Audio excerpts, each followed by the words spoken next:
신약성경 베드로후서 1장 21절입니다. 우리 한 절만 봅니다. 베드로후서 1장 21절 같이 읽습니다. 시작. 예언은 언제든지 사람의 뜻으로 낸 것이 아니요 오직 성령의 감동하심을 받은 사람들이 하나님께 받아 말한 것임이니라. 아멘. 우리가 웨스트민스터 신앙고백서를 하나하나 이제 배워가고 있습니다. 오늘은 그 1장 성경에 대하여 두 번째 시간입니다. 2항과 3항을 함께 배울 것입니다. 다 종이를 받으셨지요? 네, 그러면 우리 2항의 첫째 줄, 둘째 줄을 같이 읽겠습니다. 시작. 성경, 즉 기록된 하나님의 말씀이라는 이름 아래 현재 구약과 신약의 이 모든 책들이 다 포함되었으니 그 책들은 다음과 같다. 네, 자 저를 보세요. 성경이 몇 권이지요? 또 이렇게 깊이 있게 잘 아시니까. 성경은 한 권입니다.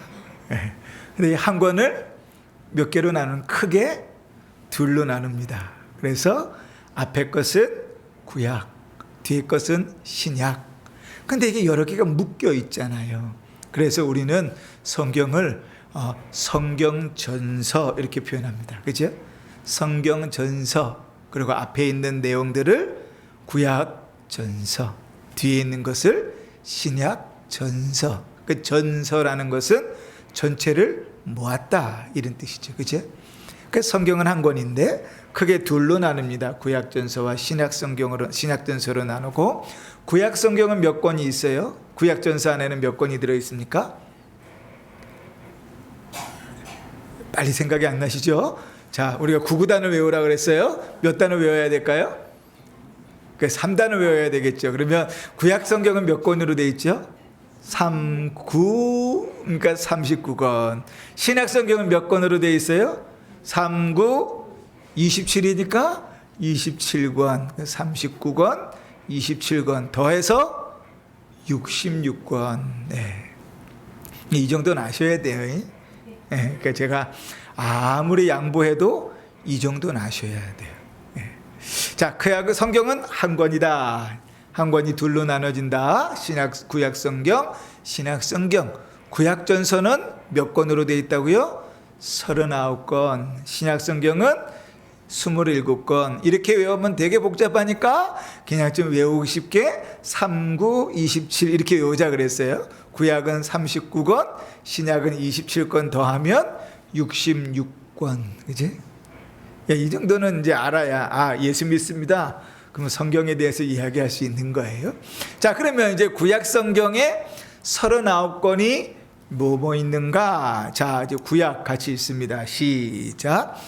창세기, 출애굽기, 레위기, 민수기, 신명기, 여호수아, 사사기, 룻기, 사무엘상, 사무엘하, 열왕기상, 열왕기하, 역대상, 역대하, 에스라, 느헤미야, 에스더, 욥기, 시편, 잠언, 전도, 아가, 이사야, 예레미야, 예레미야가, 에스겔, 다니엘, 호세아, 요엘, 아모스, 오바댜, 요나, 미가, 나움, 하박국, 스바냐, 학개, 스가랴, 말라기. 그래서 66권입니다. 자, 그런데 여러분 이 순서를 다 외우시는 분 마음속으로 손 들어보세요. 거의 다 외우시네요. 신앙생활 10년 정도 했으면 외우셔야 돼. 순서를. 10년 정도 성경을 읽었는데 순서를 못 외우면 안 돼요. 교회 학교에서는 이걸 외우도록 노래를 가르쳐 줬어요. 혹시나 지금 마음속으로 거의 다 손을 드셨는데 못 드신 분을 위해서 외울 수 있도록 노래를 소개합니다. 반드시 외우셔야 돼요. 반드시. 자, 제가 1절을 먼저 부를 테니까 앞에 그 순서를 보면서 같이 부르는 거예요. 1절 제가 부르고 여러분 1절 같이 부르고 제가 부를게요. 창세기 출애굽기 레위기 민수기 신명기 여호수아 사사기 룻기 사무엘 상하 열왕기 상하 역대상하. 자 1절입니다. 자 외우시는 분은 안 보고 하시고 그래도 아직 좀 긴가민가 하신 분은 보고 하시고. 자 같이 창세기 시작. 창세기 출애굽기 레위기 민수기 신명기 여호수아 사사기 룻기 사무엘 상하 열왕기 상하 역대상하. 여기까지는 그래도 쉬워요. 2절부터 외우는 게 어려워요. 그죠? 2절 제가 할게요. 에스라 느헤미야 에스더 욥기 시편 잠언 전도서 아가 이사야 예레미야 에가 에스겔. 좀 복잡해졌어요. 2절 합니다. 에스라 시작. 에스라 느헤미야 에스더 욥기 시편 잠언 전도서 아가 이사야 예레미야 에가 에스겔. 자 2절까지도 어려운데 3절 갑니다. 구약 마지막이에요. 다니엘 호세아 요엘 아모스 오바다 요나 미가 나훔 하박국 스바냐 스가랴 말라기. 이거 틀렸어요. 미가 나훔 하박국 스바냐 학개 스가랴 말라기. 자 다니엘부터 시작. 다니엘 호세아 요엘 아모스 오바다 요나 미가 나훔 하박국 스바냐 학개 스가랴 말라기. 자, 꼭 외우셔야 돼요. 10년이나 신앙생활 했는데 이 성경 순서를 못 외운다. 노래까지 지어서 불러줬는데 못 외운다. 정말 죄송하지만 창피한 거예요. 교회 학교에서 다 순서를 외워요. 우리 손녀들 손주들 다 순서 외우는데 못 외우면 창피하잖아요. 자, 신약 넘어갑니다. 신약. 자, 신약 제가 처음 첫 절 할게요. 마태, 마가, 누가, 요한, 사도행전, 로마서, 고린도, 전후, 갈라디아서, 에베소서, 빌립보, 골로새. 자 합니다. 시작. 마태, 마가, 누가, 요한, 사도행전, 로마서, 고린도, 전후, 갈라디아서, 에베소서, 빌립보, 골로새. 자 데살로니가 합니다. 데살로니가 전후서, 디모데 전후, 디도서, 빌레몬, 히브리, 야고보, 베드로 전후, 요한 1, 2, 3 이렇게 됩니다. 데살로니가 시작. 데살로니가 전후서, 디모데 전후, 디도서, 빌레몬, 히브리, 야고보, 베드로 전후, 요한 1, 2, 3. 이제 좀 복잡해져요. 여러분이 없는 거 제가 합니다. 유다부터. 유다, 요한, 계시록, 구약 39권에다 신약 27권으로 성경 66권이라. 할 수 있겠어요? 자, 유다서 시작. 유다서, 요한, 계시록, 구약. 아니네요. 잘못됐어요. 유다서, 요한계시록, 구약 39권에다 신약 27권으로 성경 66권이라. 잘하셨어요. 우리가 예전에 악보까지 보면서 노래도 한번 배웠었어요. 근데 이 순서를 잘 외우셔야 돼요. 외워야 되는 이유는 성경을 빨리빨리 잘 찾아서 볼 수 있도록. 그죠? 이 성경의 순서가 절대적이지는 않아요. 왜냐하면 우리가 구약 성경을 보면 39권이 히브리어 성경에서 보면 우리가 갖고 있는 성경 순서하고 달라요. 몇 번 제가 이야기한 적이 있는데 예를 들면 자, 우리는 룻기서가 어디에 있죠? 사사기 다음에 룻기가 있죠. 창세기, 출애굽기, 레위기, 민수기, 신명기, 여호수아, 사사기, 룻기. 그러니까 사사기 다음에 룻기가 있어요. 왜냐하면 우리 성경은 연대적으로 묶어서 사사의 시대에 룻기가 있거든요. 그러니까 사사가 통치하던 시대에 룻기서가 배경이라서 그렇게 묶여져 있어요. 그런데 히브리어 성경에는요, 이 룻기서가 어디 있냐면 잠언서 다음에 있어요.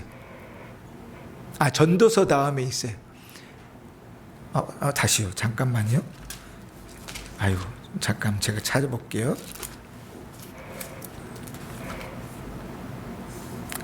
잠언서 다음에 있어요. 왜냐하면 잠언 마지막이 현숙한 여인으로 끝나잖아요. 그리고 현숙한 여인은 어떤 여인인가를 보여주면서 룻기가 소개된다고. 그러니까 순서가 절대적이지는 않아요. 우리가 성경적 신앙 고백해야 된다 그래서 순서까지 달달달달 외워서 이것이 아니면 안 돼, 그런 이야기가 아니에요. 다만 신앙의 유익을 위해서 우리가 성경을 읽고 예배 시간에 성경을 찾고 하는 일들을 위해서 우리가 성경 순서 정도는 외워야 된다. 그치? 그 정도 성의는 좀 보이자. 자, 이제 다시 넘어가 보십시다. 구약 이렇게 돼 있죠. 구약에 보면 창세기, 출애굽기, 레위기, 민수기, 신명기, 그리고 뭔가 닫혀 있죠. 그죠? 보이십니까? 예. 일부러 제가 구분해 놨어요. 왜냐하면 창세기부터 신명기까지를 묶어서 우리가 한마디로 뭐라 그러죠? 모세 오경 그래요. 왜 모세 오경이에요? 모세가 썼고 그 5권의 책이기 때문에 모세 오경 그래요. 신약 성경에는 이 모세 오경이 뭐라고 표현되어져 있냐면 율법 이렇게 써 있어요. 율법과 선지자의 강령이니라 할 때 이 율법은 뭐 얘기하는 거냐면 창세기, 출애굽기, 레위기, 민수기, 신명기 이 5권 얘기하는 거예요. 그 찍 커져 있으니까 그 다음에 여호수아부터 여호수아, 사사기, 룻기, 사무엘 상하, 열왕기 상하, 역대 상하, 에스라, 느헤미야, 에스더까지. 이거 찍 안 걷네요 제가. 에스더까지. 여기까지를 딱 묶어서 뭐라 그러냐면 역사서 그래요. 그래서 역사서라는 건 뭐냐면 여호수아부터 시작해가지고, 물론 모세 오경에도 역사가 있는데 이제 가나안 땅에 들어가는 것부터 시작해서 언제까지냐면 나라가 망하고 그 이후까지 역사를 쭉 일자로 기록해 놓은 게 이 역사서예요. 그렇죠? 그리고 이제 그 다음에 욥기부터 욥기, 시편, 잠언, 전도, 아가서 여기를 묶어갖고 뭐라 그러냐면 시가서 그래요. 그 시가서라는 말은 다른 말로 하면 시라는 말이에요. 시. 운율이 있는 시라는 거죠. 그 다음에 이사야, 예레미야, 에가, 에스겔, 다니엘 여기에다 끊었죠. 이사야부터 맨 마지막에 말라디까지를 전체 묶어서 뭐라고 표현하냐면 선지서. 신약 성경에는 율법과 선지자의 강령이니라. 이 선지자의 해가 뭐냐면 이사야부터 말라기까지 얘기하는 거예요. 그러니까 율법과 선지자의 강령이니라 이 얘기는 뭐냐면 한마디로 말해서 구약 성경이 이렇게 표현하는 거예요. 구약 성경이. 그렇죠? 그런데 이 선지서도 둘로 나눠요. 대선지서, 소선지서 이렇게 나눠요. 대선지서는 위에 줄 이사야, 예레미야, 에가, 에스겔, 다니엘, 여기까지 대선지서고 12개 호세아부터 말라기까지는 소선지서 이렇게 얘기해요. 자, 그럼 여기서 퀴즈. 뭐는 대선지서고 뭐는 소선지서고 기준이 뭘까요? 뭐가 기준일까요? 우리가 가만히 보니까 이사야, 예레미야, 선지자들이 꽤 큰 사람이구나. 그래서 대선지서고, 에이, 호세야 뭐, 요엘 뭐 작아서 소선지사일까요? 아니면 이 이사야부터 다니엘까지는 키가 커가지고 대선지사고, 나머지 호세부터 말라기는 키가 작아가지고 소선지사일까요? 왜 대선지서와 소선지서를 나눌까요? 이유가 아주 간단해요. 대선지서는 양이 많고 소선지서는 양이 상대적으로 적고. 한번 생각해 볼까요? 자, 이사야 몇 장이에요? 그렇죠, 66장. 오바댜 몇 장이에요? 어디 붙었는지도 잘 모르겠죠. 왠지 알아요? 한 장이라서. 그 차이가 나죠, 그죠? 그러니까 이사야부터 말라기까지 다 선지서인데 굳이 분량에 따라서 이사야, 예레미야가 에스겔, 다니엘은 양이 많으니까 대선지서, 호세아부터 말라기까지는 양이 적으니까 소선지서, 이렇게 나누는 거예요. 자, 신약으로 넘어가 볼까요? 우리가 너무나 잘 아는 마태, 마가, 누가, 요한복음, 요 네 개를 뭐라고 부르죠? 복음 이렇게 써 있으니까 복음서, 그지? 복음서가 몇 개예요? 그렇죠. 네 개니까 사복음서. 여기까지만 알아도 훌륭하신 거예요. 그런데 조금 더 아는 체 하시려면 이렇게 나눠요. 마태복음, 마가복음, 누가복음을 묶어서 그 세 개가 다 예수님의 행적을 인간적인 눈에서 보았다, 같은 관점에서 봤다. 그래서 공관복음이래요. 같은 관점에서 봤다, 공동의 관점에서 봤다는 거예요. 거기에 요한복음을 더하면 사복음서가 되는 거예요. 한번 생각해 보세요. 마태복음 처음 시작에 뭐라고 시작되죠? 누가 누구를 낳고 누가 누구를 낳고 누가 누구를 낳고 이렇게 시작하죠. 마가복음은 어떻게 시작하죠? 한번 찾아볼까요? 마가복음 1장 한번 보세요.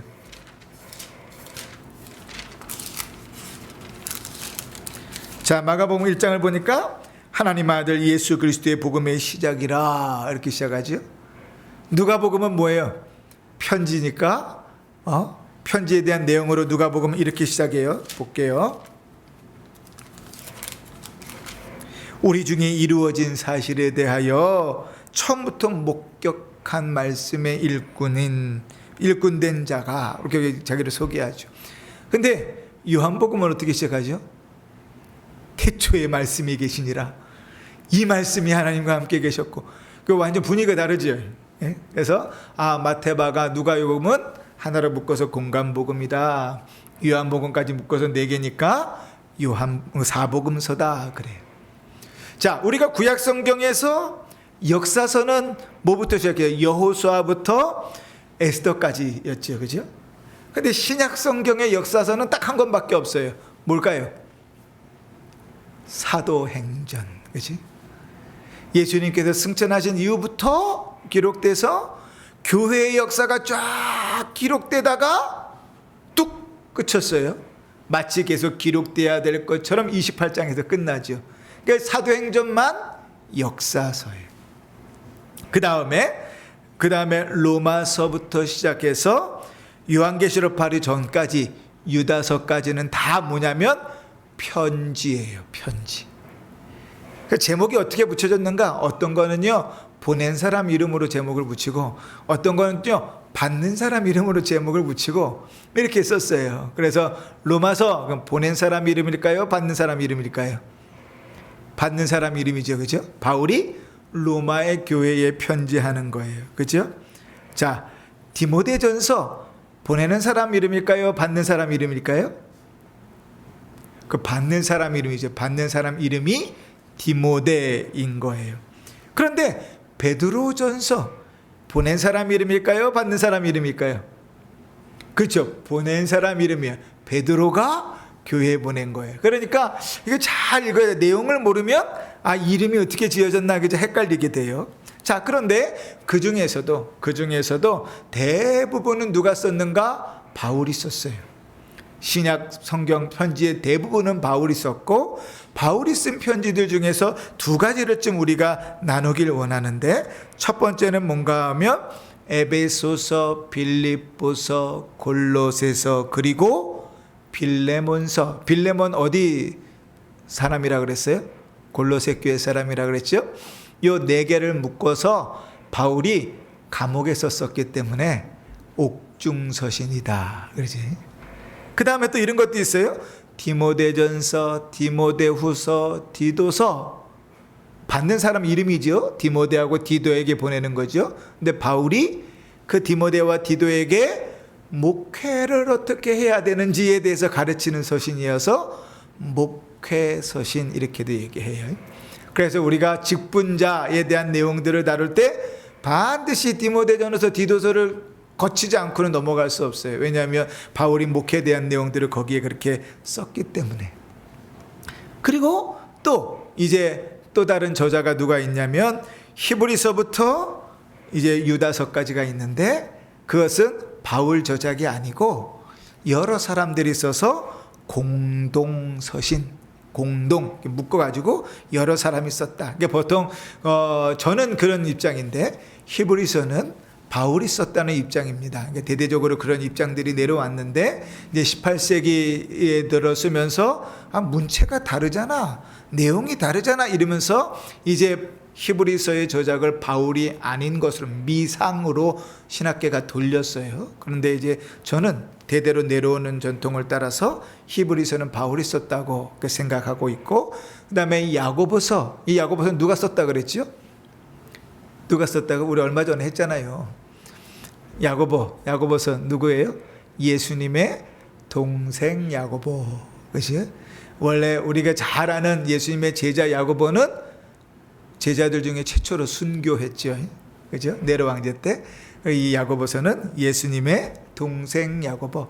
그리고 또 베드로전후서는 누가 썼을까요? 베드로. 그 다음에 이어지는 요한 1, 2, 3서는 누가 썼어요? 요한. 그렇죠. 요한이 썼고 에베소에서 썼다 그랬어요. 요한계시록도 요한이 썼죠. 반모섬에 썼다. 이렇게 이제 성경들이 나누어집니다. 요즘 수요일마다 요한계시록 하면서 또 요한에 대한 내용들도 우리가 지금 살펴봤었어요. 자, 이제 다시 교재를 보시면 그러한 내용들이 시간의 흐름에 따라 이렇게 진행됩니다. 자, 이게 제가 구분을 지어줬으니까 한번 보세요. 그림이 있죠. 역사를 따라 구별되는 신구약 성경, 그러죠. 여러분이 보시는 대로 왼쪽에서부터 오른쪽으로 시간이 흘러가는 겁니다. 왼쪽에 BC 1400년, 그러니까 예수님이 오시기 전 1400년, before Christ죠. 그 1400년부터쯤 시작됐다, 기록이 시작됐다 보는 것이고, 맨 뒤에 요한계시록에 맞춰질 때는 AD 100년, 주님이 오신 후지요. 아나 도미네 이렇게 표현하는데 AD 100년, 그죠? 요한계시록은 96년에서 98년 정도에 기록됐을 것이다. 보통은 그렇게 추측합니다. 하여간 100년. 그래서 전체를 묶으면 몇 년 정도 돼요? 1400 더하기 100이니까 1500년 정도 되죠. 기록되는 데만 1500년. 그리고 저자는 몇 명일까요? 많겠죠. 우리가 신약 성경에도 살펴봤던 것처럼 처음 창세기 모세오경의 모세에서 시작해서 맨 마지막에 요한계시록의 사도 요한까지 여러 사람이 1500년 동안 기록된 것이다. 그렇죠? 그런데 처음부터 성경이 정경, 그러니까 하나님의 말씀이다, 한 번에 이렇게 된 게 아닙니다. 자, 우리 한번 읽어볼까요? 자, 구약의 율법서는 시작. 구약의 율법서는 BC 5세기에 먼저 정경으로 인정되었고 예언서는 BC 200년경에 성문서는 AD 1세기에 정경화되었는데 최종적으로 AD 100년에 얌니아 교회 회의에서 구약 39권이 정경으로 승인되었다. 그러니까 하나님의 말씀으로 공식적으로 결정된 건 언제라고요? AD 100년이다. 그러니까 요한계시록이 쓰여질 때쯤에 구약 성경이 이렇게 39권이 하나님의 말씀입니다. 이렇게 됐어요. 자, 그러면 아직까지 신약 성경은 쓰여진 지 얼마 안 됐죠? 그러니까 신약 성경이 하나님의 정경으로 완성된 것은 언젠가 하면 오늘 성경에 우리가 보는데 기록한 것처럼 AD 397년이다. 거의 300년 후지요. 이때서야 비로소 신구약 성경이 이게 다 하나님의 말씀입니다. 이렇게 교회가 인정한 거예요. 그래서 정경이라고 이야기합니다. 자, 위에 색칠되어 있는 박스의 신약 밑에 보면 이 모든 책들은 거기 있습니다. 시작. 이 모든 책들은 하나님의 영감에 의해 주어진 것으로 신앙과 생활의 규범이다. 자, 첫 번째는 뭔가 하면 하나님의 영감에 의해서 주어진 것이다. 그러니까 하나님의 영감이니까 남자 노인에 의해서 주어진 것이 아니다. 그지? 이 영감이라는 건 뭐예요? 하나님께서 여러 사람들을 감동하셔서 그 사람들이 쓰게 하셨는데 실제로는 뭐예요? 실제로는 저자가 하나님이시라는 거예요. 그 사람이 가지고 있는 재능과 생각과 상황과 여건을 다 사용하여 쓰셨음에도 불구하고 누가? 하나님께서 기록하게 하셨다는 거예요. 그게 하나님의 영감으로 된다는 거예요. 우리는 보통 이 영감도 어떻게 하는가? 축자 영감이라는 내용을 믿습니다. 들어보셨죠? 축자 영감이라는 건 뭐예요? 글자 하나하나까지도 하나님께서 영감하셨다. 그 사람만 쓰셨다가 아니고 쓰시는 글자 하나하나까지도 하나님께서 영감하셨다. 그러니까 이 하나님의 말씀인 성경은 우리의 신앙과 생활의 규범, 기준이다. 자, 이제 성경 말씀을 읽어보십시다. 누가복음 16장 29절 31절 크게 시작. 아브라함이 이르되 그들에게 모세와 선지자들이 있으니 그들에게 들을지니라. 이르되 모세와 선지자들에게 듣지 아니하면 비록 죽은 자 가운데서 살아나는 이가 있을지라도 권함을 받지 아니하리라 하였다 하시니라. 아멘. 아까 우리가 모세와 선지자를 뭐라 그랬죠? 모세 그러면 모세 오경 얘기하는 거라 그랬어요. 창세기, 출애굽기, 레위기, 민수기, 신명기 얘기하는 거라 그랬고, 선지자 그러면 이사야부터 말라기까지 선지서 전체 얘기하는 거라 그랬어요. 그러면 성문서는 빠졌네? 그건 아니네? 그 얘기가 아니라 모세와 선지자라고 그 표현, 신약 성경에 표현했을 때는 구약 성경 전체를 의미한다. 이렇게 이해해야 된다 그랬어요. 그런데 여러분 이 내용이 어디 나오는 건지 아시지요? 부자와 나사로 비유에서 나오는 겁니다. 자, 이런 일이 있어요. 다시 재밌는 이야기를 하자면, 자, 거지가 있고 부자가 있고 거지 나사로가 있는데요. 이 부자는 늘 맛있는 음식을 먹으면서 평화롭게 살고, 거지는요 먹을 게 없어가지고 몸에 상처 헌대를 막 핥으면서 살았어요. 그런데 나중에 둘 다 죽었는데 이제 이 나사로는 어디 갔어요? 아브라함의 품에, 그러니까 천국에 갔고, 이 부자는 지옥에 떨어졌어요. 그런데 우리가 이해하기 좋게 하나님 표현하시는 거예요. 천국에서 이렇게 보고 지옥에서 이렇게 쳐다보니까 누가 보여요? 지옥에서도 천국이 보이고 천국에서도 지옥이 보이는 거예요. 우리 이해하기 쉬우라고 표현하시는 거예요. 진짜 그런지 모르겠어요, 안 가봐서.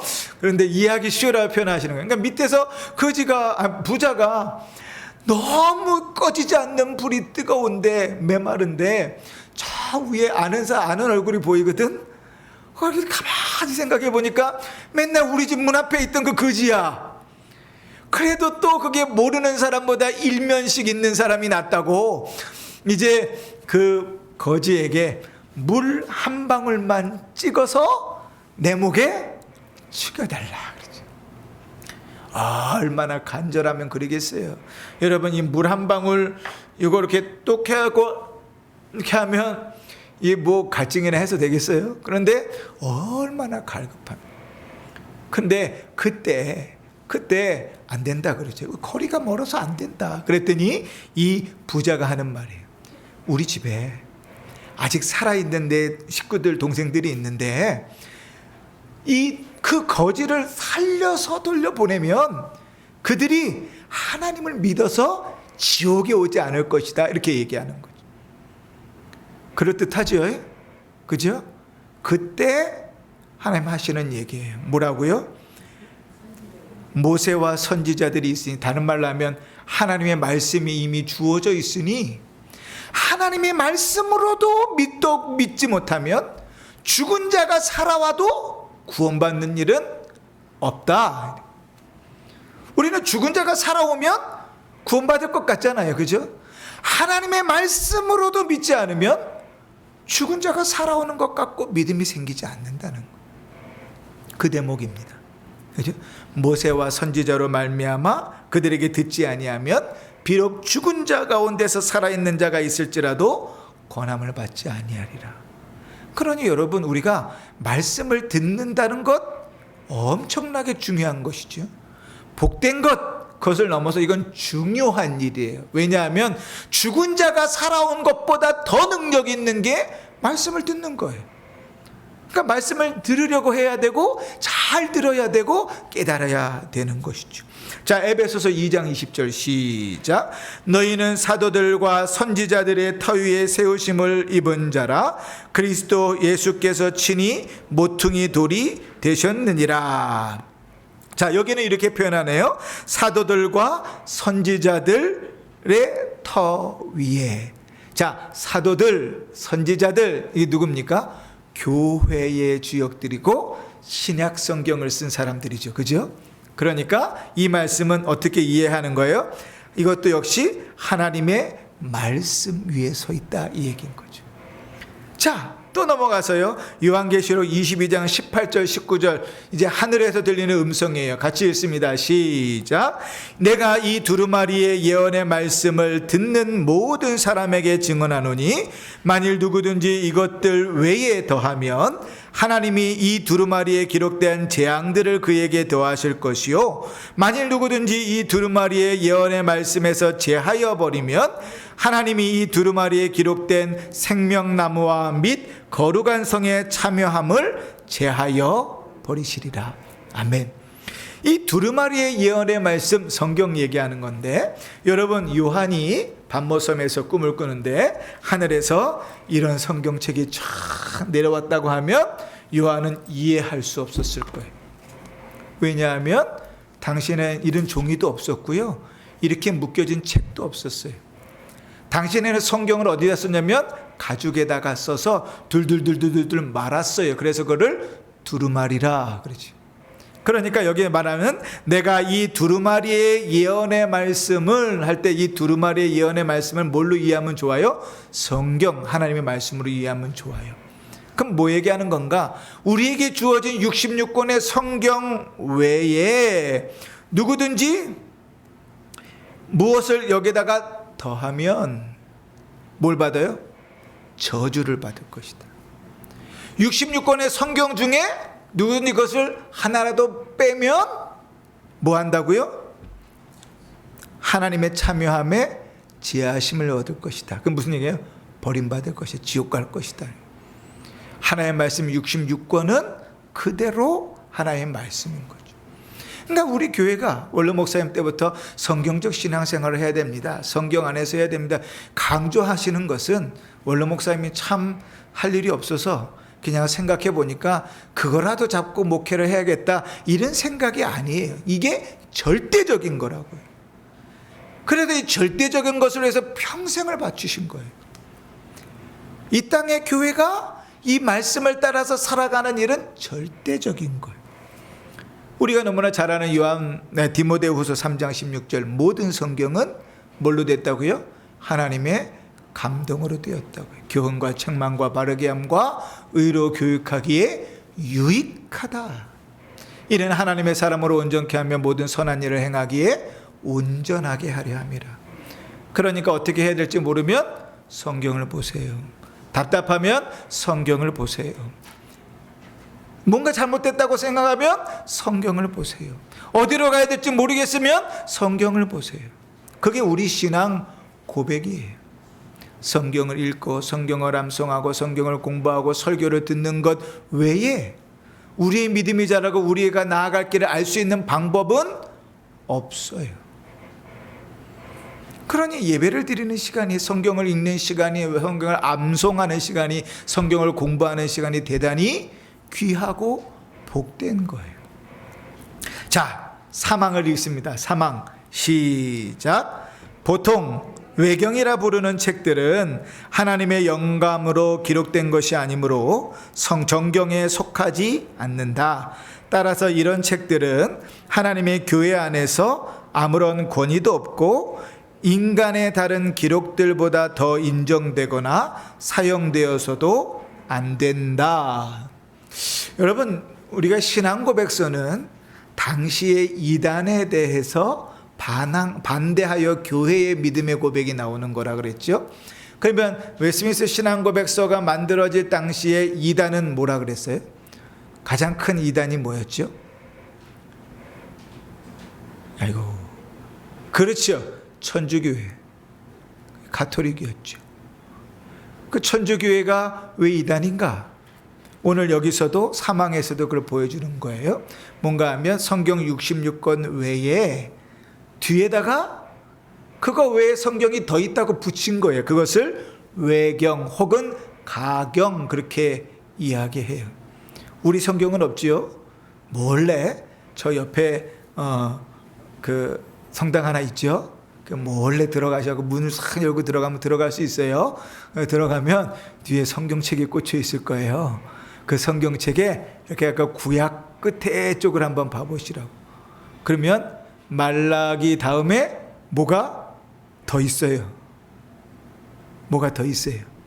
토빗서, 유디서, 뭐 지혜서, 그리고 뭐 마카베오 상, 마카베오 하, 이런 게 더 붙어 있다고요. 구약 성경 뒤에. 그리고 그들은 그 전체를 다 정경, 하나님의 말씀이라고 생각해요.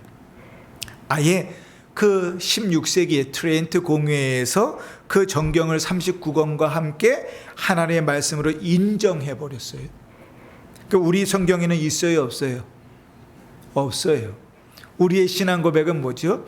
66권으로 족하다. 정말 66권 외에 정말 가능성 있는 성경이 정경으로 드러난다 할지라도 67권으로 바꾸는 일은 있다 없다? 없다. 왜요? 66권으로 우리가 구원을 얻고 믿음의 삶을 사는 일에 부족함이 없다. 이게 우리 신앙의 고백입니다. 그래서 당시에 이단인 천주교회가 위에 뒤에 이제 외경을 붙여놨으니까 거기에 대한 우리의 신앙 고백을 밝혀야 될 것 아니에요. 그러니까 우리는 구약성경 39권, 신약성경 27권 외에는 정경으로 인정하지 않는다. 그럼 39권이 뭐냐? 27권이 뭐냐? 우리가 2항에서 이미 다 하나하나를 다 나열했죠. 그죠? 이거 39권 얘기하는 거다. 이거 27권 이야기하는 거다. 그렇게 말하는 겁니다. 자, 누가복음 24장 27절 44절 읽습니다. 시작. 이에 모세와 모든 선지자의 글로 시작하여 모든 성경에 쓴 바 자기에 관한 것을 자세히 설명하니라. 또 이르시되 내가 너희와 함께 있을 때에 너희에게 말한 바 곧 모세의 율법과 선지자의 글과 시편의 나를 가리켜 기록한 모든 것이 이루어져야 하리라 한 말이 이것이라 하시고. 아멘. 우리가 아까 앞장에서 본 그림에 구약성경과 신약성경을 읽는 중간에 누가 있었어요?